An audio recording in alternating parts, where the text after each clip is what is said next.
WhatsApp पसंद ना व्यवहार करनी यहीपरि किसी रोमांचकर तथ्य देती दिल्ली हाईकोर्ट। तो आप जानते हैं ह्वाट्सअप नुआ पॉलिसी आसला पर समस्त मुंड प्रायतः खराब हो सारा तापर पुणी आज सुप्रीमकोर्ट गोटे बहुत बड़ राय शुणी। तो वीडियो को शेष पन देखो कौन रही नुआ राय आ सुप्रीमकोर्ट कौन शुणी हाईकोर्ट कौन शुणी ये सब वीडियो देख सारा आपंक मुंड आहरी खराब हो कौन ह्वाट्सअप पुणी थे इंडिया बैन होगा जाऊँगी कि। हेलो भाई नमस्कार मुझे आप एक्सलेंट कुमार ट्यूटोरियल वीडियो को शेष पन देखिए जब आप ह्वाट्सअप अच्छी और पॉलिसी रे एग्री कर देइछंती।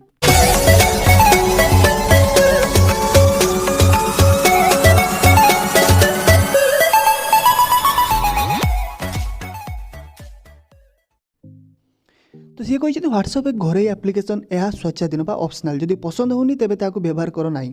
ह्वाट्सअप नुआ पॉलिसी नीति को विरोध कर दाखल होता मामलार शुणाणी कर दिल्ली हाईकोर्ट विचारपति संजीव सचदेव यह कहते व्यवहार करथुवा सबु मोबाइल आप्र सर्तावली को केबे पढ़ीच ना नहीं बोली आवेदनकारी आईनजीवी मनोहर लाल को से प्रश्न करते जदि केबे आप गुड़िक सर्तावली पढ़ो तेबे जो सबू विषय आपण मैंने अनुमति देउछंती ताहा जानिले चकित हो पड़े। ह्वाट्सअप हूँ गोटे ऑप्शनल एप्लिकेशन जदि यार सर्तर सहमत हो पारुन तेबे एथिरे जोग दियोनी अन्य आपरे व्यवहार कर बोली विचारपति कहते। तथ्य लीक होगा नहीं आवेदनकारी जो आशंका प्रकट कर बुझी हो नहीं बोली विचारपति श्री सचादेव कहते समय अभाव हेबारु एही मामलार परवर्ती शुणाणी चलित मास 25 होब बोली से कहते। आज शुणाणी बेले ह्वाट्सअप और फेसबुक पर दुई वरिष्ठ आईनजीवी कपिल सिबल मुकल रोहतगी मामलार परिचालना करते दुहे केउं संस्था मामला परिचालना कर जणाया बेले द्वंद्व सृष्टि होता कारण आप जानते फेसबुक ह्वाट्सअप सबकि गोटे कंपानी किंतु वकिल दुई जन आसते ताहा एते कौतुकपूर्ण थिला जे विचारपति हस्तक्षेप करने को निजको अटकाई पार नथिले। मुकुल कहिथिले मु ह्वाट्सअप पई हाजिर होईची संगे संगे कपिल सिबल कहले मु ह्वाट्सअप पई मु फेसबुक पई आसीची।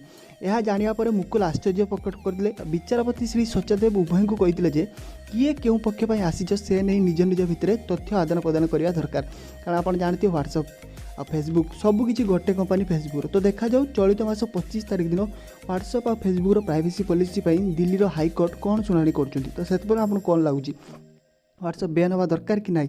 मो मत ह्वाट्सअप जमी विचारपति कहवा अनुसार ह्वाट्सअप गोटे इच्छाधीन एप्लिकेशन आपंकर जब इच्छा हो चलो जदि आप तार पॉलिसी प्राइवेसी पॉलिसी राजी ना हो तार अलग एप्लिकेशन चलो। आ विचारपति कहते जो सब एप्लिकेशन आप इनस्टॉल करुँच से सबूर डिटेल केवे पढ़ी कि तो यहाँ से ठीक कहते आज जदि कौन सी एप्लिकेशन डिटेल पढ़ुन ताल ह्वाट्सअप पढ़ी लाभ कौन। तो वीडियो वाला लाइक करते चैनल को सब्सक्राइब कर घंटी बजाक बिल्कुल भूलिनी। आप अधिक इनफॉरमेशन अच्छी कमेंट सेक्शन लिखा बिल्कुल भूलिनी। तो रोची जय जगन्नाथ।